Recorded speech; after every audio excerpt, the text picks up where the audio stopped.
Imaginez-vous au cœur d'un matin ordinaire, le soleil se frayant un chemin à travers la brume légère quand un silence oppressant s'installe soudain. Un garçon de 15 ans, le cœur battant, observe l'être majestueux qu'il a toujours admiré, maintenant transfiguré en un monstre furieux. Ses parents, figures protectrices, sont piégés dans un duel mortel contre une force de la nature qu'il croyait apprivoiser. Chaque seconde pèse comme une éternité. Alors qu'il serre un bâton entre ses mains tremblantes, il sait qu'il devra tout risquer pour sauver ceux qui l'aiment. Bienvenue dans cette histoire où le courage adolescent défie l'instinct sauvage.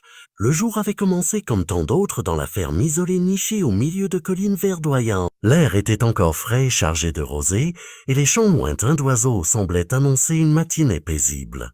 Pourtant, lorsque le garçon franchit la porte de la grange, un frisson d'inquiétude le parcourt. Il avait grandi aux côtés de cette créature, un cerf hybride au regard doux et au bois imposant qui, pendant des années, n'avait montré ni agressivité ni manie. Il se remémora les matins enjoués où il lui tendait des branches fraîches, le doux frictionnement de leur complicité, la façon dont l'animal inclinait la tête pour recevoir une caresse. Tout cela semblait appartenir à un autre temps révolu, avalé par l'ombre qui s'était maintenant glissée dans le pré.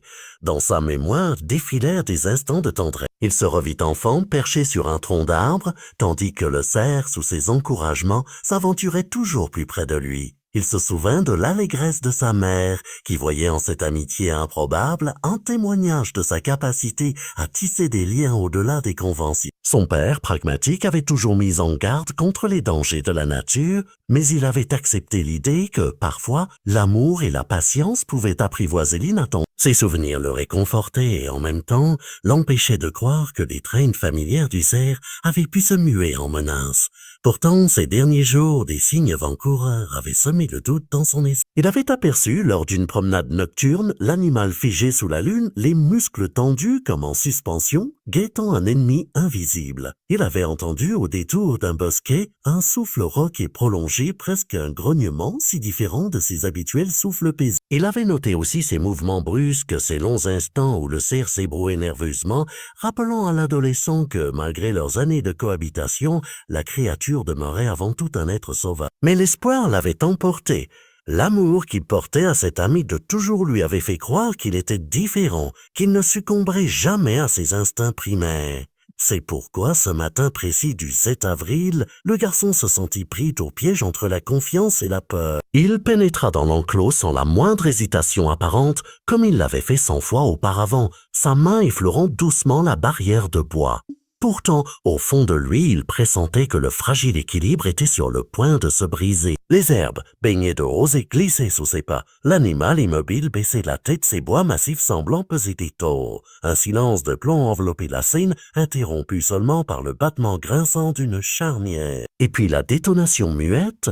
En une fraction de seconde, le cerf bondit, propulsant ses 400 kilos de puissance brute vers un destin tragiquement annoncé. Le fracas de l'impact résonna plus fort que n'importe quel cri. Le garçon entendit le hurlement déchirant de son père, le craquement sinistre des bois transperçant la chair, les sabots qui martelaient la terre détrempée, son cœur manqua un battement. Tout se déroulait en ralenti. Le dos robuste du cerf se cabrait, la silhouette de sa mère accourant à perdre haleine, guidée par l'amour et l'angoisse. Elle n'eut pas le temps de mesurer le danger. Lorsque l'animal se tourna vers elle, inquiet de l'intrusion, il déchaîna à son tour sa fureur. Les hurlements de douleur se mêlèrent au vent, formant un écho infernal qui sembla suspendre le temps. Le garçon, écrasé par l'horreur, sentit l'adrénaline envahir ses veines. Un instinct de survie le poussa à ramasser le vieux bâton sec qui traînait près de la barrière. Ses mains tremblaient, mais sa détermination prit le pas sur la peur. Il s'élança inconscient du danger, seulement animé par l'idée de protéger sa mère. Chaque pas lui coûtait un effort surhumain, chaque cri de l'animal vibrait dans ses tympans comme un appel au renoncement. Et pourtant il ne s'arrêta pas. Le bâton leva un arc de cercles hésitants, puis s'abattit contre la cuisse du cerf, provoquant un hennissement de douleur et de surprise. Ce contact dérisoire soulagea le garçon. Un espace s'ouvrit entre la bête et ses proies. Dans un dernier sursaut, il hurla, implorant l'animal de reculer. Ses yeux, remplis de larmes et de courage, rencontrèrent ceux du cerf surpris, déboussolé. L'instant parut durer une éternité, comme si la nature elle-même hésitait à trancher entre la fureur et la pitié. Puis la créature fit un pas en arrière, l'attention retomba, et elle quitta finalement l'enclos au pas refusant de se retourner. Le garçon, le souffle court, s'agenouilla auprès de sa mère, la traînant hors de l'arène sauvage vers un coin de... Les secours, alertés par un voisin ayant entendu les cris, arrivèrent quelques minutes plus tard, longuement attendus et pourtant si rapides comme guidés par un besoin urgent de réconfort. La mère fut évacuée en urgence vers l'hôpital le plus proche, sa vie suspendue entre l'obscurité et l'espoir. Le garçon, sous le choc, serrait contre lui la main glacée de son père, qui gémissait de douleur et de désespoir. Quand les ambulanciers découvrirent le corps sans vie du père, la scène parut s'immobiliser définitivement. Les pompiers durent forcer l'accès pour atteindre la créature encore tremblante d'adrénaline, qu'ils abattirent sans plus tarder. Les papiers officiels mentionnèrent le terme « accident », mais rien, pas un mot, ne saurait rendre justice à la violence brute qui avait éclaté ce matin-là. Les jours suivants, la petite communauté rurale fut traversée d'émotions contradictoires. Les voisins déposèrent des fleurs à l'entrée de l'enclos, partagèrent des larmes et des souvenirs de la bienveillance du père, de la douceur du cerf avant la tragédie. Dans la salle d'attente de l'hôpital, le garçon, pâle et silencieux, reçut des visites ponctuées de murmures compatissants.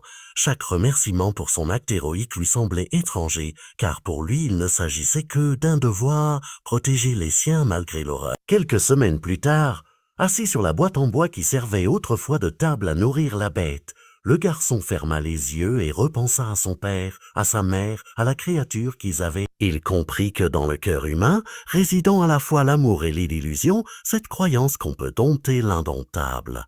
Et pourtant, ce jour-là, il avait prouvé qu'un seul acte de bravoure pouvait inverser le cours du destin, même face à une force vaste. Il éprouva une mélancolie douce amère, consciente que la vie, cruelle parfois, laissait toujours place à la lumière du courage. Ce récit tragique restera gravé dans les mémoires comme un message intemporel. La frontière entre l'homme et la nature est fragile, et le respect des instincts premiers est le seul véritable garde-fou. Mais il démontre aussi que, quand tout semble perdu, c'est souvent l'innocence et la détermination d'un jeune cœur qui offre la meilleure des résistances. Le garçon, désormais fils d'un héros et d'une survivante, réapprit à marcher, à observer le monde sans naïveté, mais avec la certitude que, lorsqu'on aime, on trouve la force de se dresser contre le chaos. Si cette histoire vous a ému, si vous vous êtes surpris à retenir votre souffle, n'hésitez pas à partager vos impressions dans les commentaires.